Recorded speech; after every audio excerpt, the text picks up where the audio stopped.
It is January 5th. It's not quite freezing cold outside. I just poked my head up from the basement studio here to look outside. It's kind of a little warmer than it has been for the past couple of days. Still, though, ice and snow and winter, and the last thing most of us are probably thinking about is swimming in a lake at this moment. You might want to start if that's something that you're looking forward to doing this summer. Because over the past couple of years, as COVID has eviscerated the travel industry and people have decided to stay home for the most part because they can't go a lot of places, cottage rentals have exploded. There have been unbelievable numbers, and not just the numbers of rentals, how much you're going to pay for a cottage if you don't find a great deal. So yes, if cottages are on the agenda, if a cottage is on the agenda for this summer, this may be the time to get going. To help us though with this and to tell me if I've completely missed anything, Heather Bayer, CEO of Cottage Link Rental Management, who joins us now. Heather, thank you for this today. I really appreciate it. Oh, you're welcome. It's a pleasure to be here. So thank you. I based everything I just said in the intro there on what I understand has happened over the past couple of years. Is it a fair assumption 5 days into the new year that the same thing is going to happen again this summer? Absolutely. Absolutely. We've had the craziest 2 years ever. 2 years of lockdowns through the spring, and then opening up in June to an absolute onslaught of rental activity. And we've had 2 years of fully booked summers. So you're absolutely right. If you want to get a cottage for this summer, the time to book is right now. And I understand that it's asking you to be a little bit like Kreskin to predict what the future is going to hold, although you just did. But I can't imagine that there's anything coming up, even if COVID were to disappear. I can't imagine that there's anything coming up that's going to create a sudden disinterest in people going to cottage country. We've been looking at this for 2 years. You know, will international travel come back? Will it take all the people away that have discovered the magic that's just beyond their doorstep? And with what's going on right now, I think people are still really, really reluctant to make any decisions that go beyond our borders. They're going to stay home. And certainly, if we look at the rental activity we've had leading up to Christmas and in this first week of the new year already, people are thinking about staying home, being domestic travelers yet again. And the government, in fact, are also encouraging this with the Staycation Tax Credit that they announced just before Christmas. Yeah, tell me about, because I was looking at that, and it sounds as though, if I'm reading it right, if you rent a cottage, you are eligible. You can get money for renting a cottage. Yes, if you rent a cottage that has HST applied, and that's really important, that you won't get any money back on your tax if you rent a cottage that you perhaps rent from a private owner who doesn't charge HST. This will only apply if you can produce an HST invoice or an HST statement. And if you do that, you can get up to $400 in a tax refund. All right, let's go back to a word you used a moment ago, and again, talking about the idea that I don't get a sense that suddenly there's going to be this massive drop-off. I'm not the expert, but I just don't see it. And you used the word discover. People, because they haven't traveled, even if they'd never been cottage country people before, I get the sense that once you've done the cottage and once you've had that experience, that a lot of people, not everyone's going to love it, but a lot of people who may never have done it before are going to suddenly say, yeah, we're doing that again. Which means that even if there is international travel available again, it doesn't automatically mean that cottage country dries up. We found out, certainly from the past two years, that so many people have stayed close to home, whereas before they would have traveled further afield. And they're telling us afterwards, we had no idea what was just in our backyard, that we just need to travel 2 or 3 hours. We don't have to wait at the airport and spend a day traveling. We can just get in the car at 2 o'clock in the afternoon and be at the cottage by 4:30 and in the water by 5. And it's magic for many. And we've heard from so many rental guests that having experienced this, they're just not going to go back to traveling elsewhere. I would say the people you're talking to don't have young kids if it took them from 4:30 to 5 to get into the water after arriving. Usually it's about 3 minutes. Yes, you're absolutely right. I'm thinking of the poor mom who's got to unpack the car. Yes. No, don't get in the lake. We don't want you having any problems before we get set. One of the things this has done, though, and for better or for worse, and I think if you're an owner of a cottage, it's for better. I think if you're a renter, it's probably a little bit for worse. But this enormous demand has led to some pretty extraordinary price increases for rentals. I mean, our family has rented cottages for years, and the cost to rent the place in the last few years, boy, it has gone up. It has, and I can't deny that. Rental prices rocketed in 2020, and they continue to rise in 2021. What's behind this is there's multiple things behind it. People who have just bought properties have actually paid a lot more for them than they would have done in 2018 or 2019. House prices rose dramatically. So anybody that is buying a property and going into the rental market now is going to have to charge more to actually get a decent return on that investment. Demand, of course, that demand is naturally going to send prices higher. And then there are other elements such as the cost of cleaning. Cottage has to be cleaned at the end of each stay, and of course with COVID cleaning protocols, there's a lot more involved. And a cleaner will go into a property and now spend 4 or 5 hours cleaning even a modest-sized property. And just hiring somebody, as anybody who owns a cottage will know, it's one of the most difficult things to do, to find somebody reliable who's going to come in at the end of every rental and do a complete COVID clean and leave the place in pristine condition. They can actually charge pretty much what they want. And we've seen prices in the range of $60 to $70 an hour. Wow. So all these things are being added on to the rental rate. And then, people are wanting unlimited Wi-Fi, which costs money. They want AC, so owners are putting in AC, and of course that is expensive.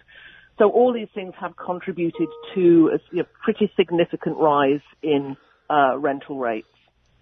That's a great thing you just mentioned, because many years ago, our family owned a cottage up in the Ottawa Valley. When my grandfather passed away years and years ago, we sold it. We just couldn't keep it up. It was too far.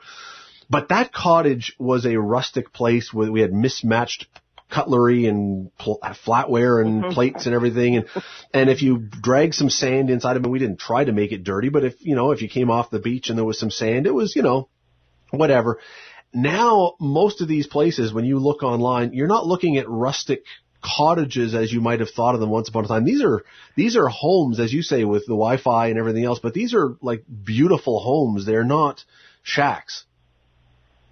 Yeah, I've been in this business 25 years now, Scott, and have just seen such a dramatic change over that time. And I remember when Grandma's old throw was perfectly okay, and Grandma's old mattress as well, which had probably been around for 30 years before the owners started renting. But now expectations are higher. Guests want high-end everything, and owners are coming into the market and wanting to deliver what these higher standards are asking of them. So we get the occasional guest who says, I'll be happy to take rustic, but it doesn't really exist anymore. The owners that are buying now, I mean, you talk about the cost that they have to pay just to rent, probably, but also in the last few years, the prices, the market, the real estate market, forget the rental market, the real estate market in cottage country, anyone who's looked online at realtor.ca or whatever, and you really, a place in Bob Cajun is worth more than a place in Toronto in some case. I mean, it's incredible. I got to believe that a bunch of the people who have bought these places couldn't really afford them by themselves on their own, and the plan always was, we're going to buy it and rent it to bring in some of the money. So it has led to a surge in the number of places that are available too. Indeed, the inventory is the highest we've ever seen. As a rental management company, we hear from an average of 2 to 3 owners every single day and have done for the past sort of 4 or 5 months. These are owners who want to explore the idea of renting out. So they are coming into this with rental as part of their investment strategy. Whereas years ago it was, we'll just rent a couple of weeks in the summer when we're not using it. Now we have owners who are saying, I'm giving up the entire summer for rental and I'll just use it in June and September. So in a few years' time when we retire, we'll be able to spend that time at the cottage then. So yes, rental is a very strong part of their strategy in terms of buying and investing in a cottage. How many of the cottage owners that you deal with your business had no intention of renting and never did rent before until the last few years, and then all of a sudden looked at what you could get for a rental and went, wait a second, I got to get a piece of this action. How can I not rent it out for a few weeks to bring in $4,000, $5,000, $6,000, $10,000? Well, I think, a number of years ago, let's say 8 or 10 years ago, an owner might come to us and say, hey, this is a good idea. I think, I want to fund a renovation. But now the owners who haven't rented in the past are absolutely looking at those prices and thinking, well, why would I ever leave it empty if I'm not using it for parts of the summer or, certainly the rest of the year too, because we're seeing many, many more properties coming to us that are year round. They're open year round. And we try and get as many people as possible to appreciate cottage country out of July and August. It's beautiful in September and October and May and June as well. And even in the winter if we were allowed to rent right now, which we're not. Is this the new normal now? I mean, do you believe that this is sustainable, and not only the amount of cottages that are for rent, but the prices that you can get for them? Is this going to be where we are indefinitely? I think we have to use a good amount of caution at the moment, and this is something that we're telling our owners when they come in and say, hey, I can see that I can get $8,000 a year for this cottage, and this is a property that perhaps we would have fetched $3,000 a week, $3,000 a week 3 years ago. But we have to approach it with this element of caution that this may be a bubble that will burst when things go back to some semblance of normality and people want to start traveling again. And then we will find that this mass of inventory on the market is going to cause some saturation. And the level of competitiveness that has been around for many, many years will come back again. And that may come back to bite some of those who paid a lot for a property and had the idea that this would be sustainable forever. I'm an optimist, but I have this concern over a high level of optimism over prices maintaining over the next sort of 2 or 3 years. I have to ask you this. Do the people who live in cottage country all the time and don't necessarily rent, do they love the idea that this has happened and that the market has become so hot, or do they just bristle at all of us yahoos coming up from the city and going crazy when we get up north and turning it into Partyville? There's a couple of sides to this, Scott. There's a level of intolerance that's creeping in with the owners who've never had any intention of renting and they've just bought the properties to retire to. And you've got to look at cottage country now, which is becoming more and more of a retirement area rather than just a vacation spot. So there is some element of the not in my backyard movement going on. We're seeing this in restrictions and threats of legislation popping up around municipalities where they're looking at bans on cottage rental, or at least some limits on the amount of times people can rent out. I'm part of an organization called the Ontario Cottage Rental Managers Association, and we, as a group, we are actively promoting responsible rental. So we train or teach owners how to rent responsibly so that we don't bring in as you call them, yahoos into cottage country. We help owners educate their guests on how to behave responsibly in cottage country.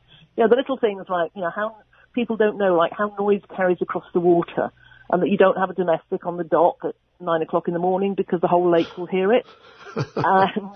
Preferably no time of the day for a domestic, but yes, I get your point for sure. We have to run, unfortunately. Just one last thing, because as I say, we started this by talking about if you want to rent a cottage, it sounds probably a little loopy to a lot of people, but you kind of have to be thinking about it now, or else the amount that are available goes way down. I know that, you know, there are a lot of places begin their rental season, begin taking rentals in beginning of January. So we're right there. But how do you know, if you've not done this before, how can you be sure if you go online that you're not going to get ripped off, that you're renting a place from someone who's responsible, that you're going to get there and the place looks like it does, or there's not someone else in there? How do you know you're not going to end up in a bad situation? Yeah, a couple of things. Do your due diligence, and certainly if you rent through any of the really reputable rental management agencies, you can be completely confident that the property you've booked is going to exist. Secondly, never wire money. Always, if you can, pay by credit card, and